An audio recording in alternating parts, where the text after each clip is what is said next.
안녕하세요, 원룡입니다. 오늘은 힐스테이트 관악 센트실 살펴보겠습니다. 봉천 4-1-2 구역으로 유명한 곳인데 분양가가 정말 많이 높아진 상태에서 분양을 합니다. 물론 완판에는 문제 없습니다. 그렇지만 최근 4년간 분양가가 60%에서 70%가 올랐습니다. 그 올라간 그대로 분양가가 나왔기 때문에 지금 조금 부담된다라고 느끼실 그런 분양입니다. 게다가 997세대 총 세대 중에 일반 분양이 101개밖에 없습니다. 그래서 다소 높은 분양가에 경쟁률도 같이 높아질 것으로 보입니다. 청약 일정 확인하시고요. 입지는 괜찮습니다. 서울 관악구에 위치되어 있고 지금 조금 확대해서 보면 관악구와 동작구 경계가 이렇게 되는데 경계선에 있죠. 역으로 보면 그렇게 가깝진 않습니다. 7호선도 마찬가지.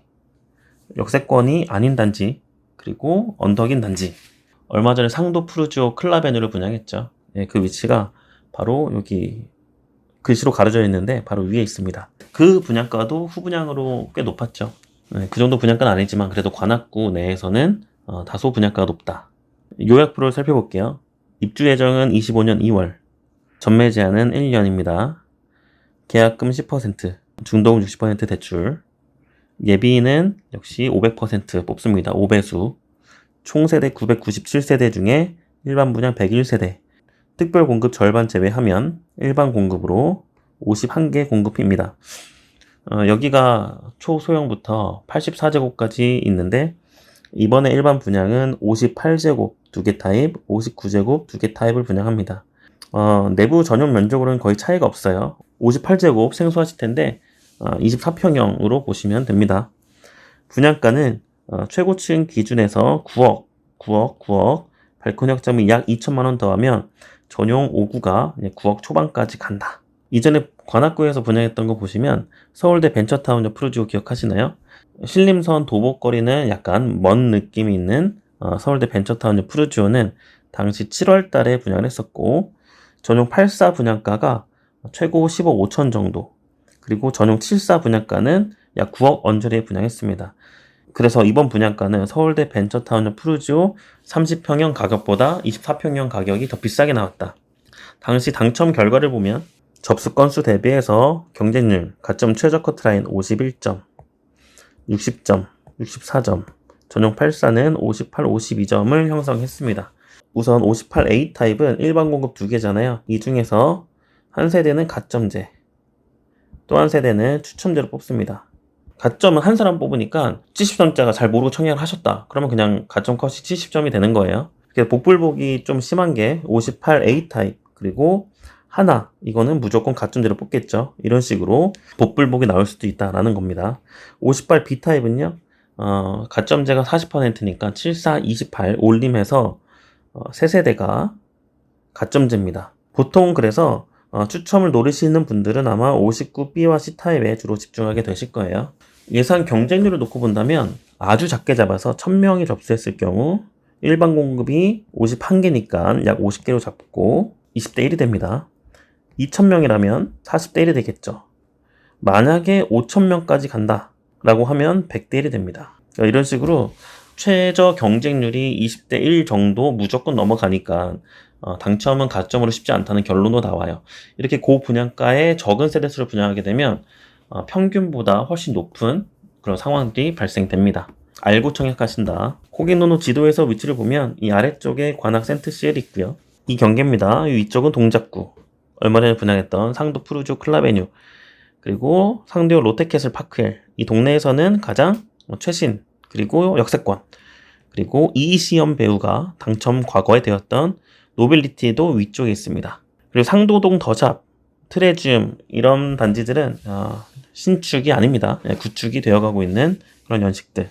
이 관악 센트실 바로 오른쪽에 붙어있는 거는 관악 드림타운이라고 최근에 외지인 매수가 가장 높았던 서울 아파트였는데 이게 그만큼 강남 접근성도 좋고 2호선도 이용 가능하면서 대단지다 보니, 그리고 매가가 다른 지역보다는 크게 높지 않다 보니 서울 진입하고 싶은 외지인 수요가 꽤 많았던 그런 거래량도 많았던 단지입니다.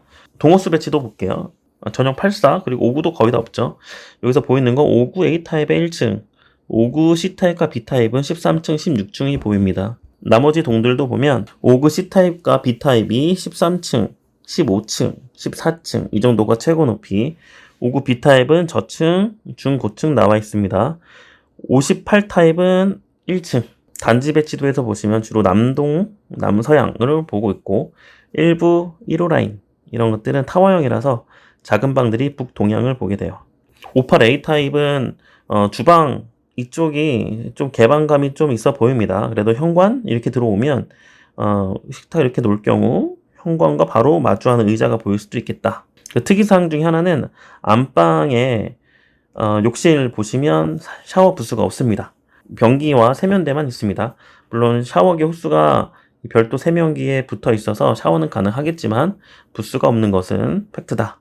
발코니가 하나 더 있어요. 안방 발코니도 있고 복도 팬트리 작게나마 주었습니다. 58B 타입은 투베이예요. 투베이. 침실과 거실 그리고 침실 2개는 북쪽 이렇게 봅니다. 주방이 상당히 협소해 보입니다. 역시 안방 욕실에는 샤워부스가 없는 거 확인. 공용 욕실도 아까 A타입과 마찬가지로 욕조가 없고요. 샤워부스로만 되어 있습니다. 59 A타입 약간 더 넓어 보입니다. 약간. 이게 공급 면적으로 보면 타입들 간에 한 평 정도 차이가 나는 타입들도 있어요. 주방은 너비가 꽤 괜찮아 보이고요. 현관도 꺾인 형태라서 시야에서는 조금 보호된다라는 것도 참고. 공용 욕실에 샤워부스, 안방 욕실 없습니다. 59 B타입이 일반 분양이 가장 많기 때문에 여러분들 VR 보시면 확인이 되는 부분이 있어요. 뭐가 확인되냐? 안방은 그냥 침대만 놓고요. 침실 3을 드레스룸으로 꾸며놨습니다. 수납이 부족한 것을 방 하나를 통째로 드레스룸을 줌으로써 그렇게 해결했다. 2인 가구는 괜찮겠지만 자녀가 2명이라고 하면 조금 좁을 수도 있겠다라는 생각이 들어요. 59 C타입입니다. 타워형 양창으로 되어 있고요. 소형일수록 타워형이면 더 넓게 보이는 효과가 있어요. 왜냐하면 주방과 거실이 이렇게 일체형으로 되어 있기 때문에 현관 들어와서 복도 지나서 바로 거실 쪽을 보면 개방감이 확 느껴질 겁니다. 자, 이렇게 해서 힐스테이트 관악 센트실 살펴봤습니다. 중간에 예상 경쟁률, 그리고 가점 복불복 가능한 부분, 그리고 공급 세대가 많은 타입에서는 최저가점 커트라인은 그래도 50점대 후반까지는 내려올 것 같지만 그 이하까지는 힘들어 보인다. 그리고 전용 59 타입이 거의 10억 가까이 올라간 거 봐서는 서울의 금광구, 노도강이라고 하잖아요. 외곽 쪽에 있는 구에서도 이렇게 분양가가 올라간다. 그러면 중심 쪽에 있는 분양가는 더 올라가고, 우리가 또 많이 기다리고 있는 이문 휘경 뉴타운의 이문 3구역은 평당 분양가가 3,550 정도로 예상되는데, 그럴 경우 전용 84제곱이 12억이 넘어갑니다. 이렇게 끝까지 분양가를 높일 수는 없겠지만 현재 이 정도 상승은 서울에서 받아줄 수밖에 없는 그런 분위기. 너무 안타까운 부분은 고가점을 수년간 유지하다가 써먹을 데가 없어서 오버스펙으로 당첨되실 수밖에 없는 분들, 이런 분들이 가장 안타까운 것 같습니다. 그래서 제가 작년 말부터 계속 쭉 고가점이신 분들은 선택을 하셔야 되는데, 오히려 아깝지만 매수가 더 싸게 내 집 마련하는 걸 수도 있다. 그래서 현명한 선택을 하시면 좋겠다라고 지속해서 말씀을 해드리고 있습니다. 이상 원룡이의 모모촌약 원룡이었습니다.